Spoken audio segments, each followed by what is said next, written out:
वृंदावन की पावन भूमि पर एक निर्धन विधवा माँ यशोदा अपने छोटे बेटे माधव के साथ रहती थी। उसके पति के देहांत के बाद उसकी दुनिया उजड़ गई थी।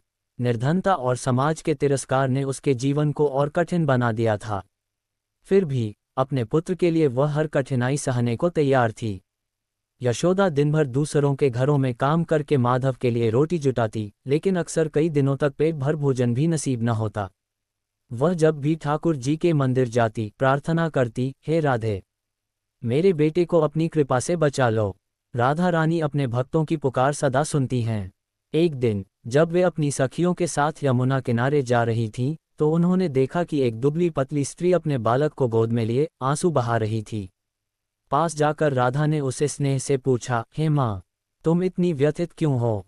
यशोदा ने रोते हुए कहा, हे माए, मैं अपने पुत्र को भूखा नहीं देख सकती। मेरे पास उसे खिलाने के लिए कुछ भी नहीं है। राधा के हृदय में करुणा उमड़ पड़ी। उन्होंने माधव को अपनी गोद में लिया और स्नेह से उसके सिर पर हाथ फेरा।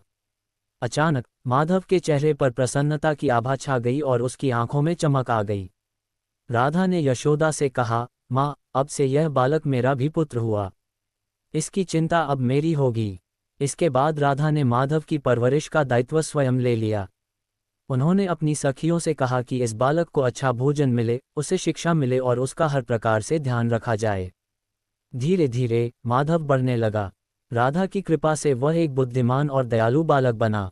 उसकी माँ यशोदा भी अब निश्चिंत थी, क्योंकि उसे विश्वास था कि स्वयं राधा रानी उसके पुत्र की संरक्षिका हैं। आपने क्या सीखा? ये कथा हमें सिखाती है कि जब हम सच्चे मन से प्रार्थना करते हैं, तो राधा रानी अवश्य हमारी सहायता करती हैं। वे स्नेह और करुणा की मूर्ति हैं, जो अपने भक्तों की पीड़ा हरने के लिए सदा तत्पर रहती हैं।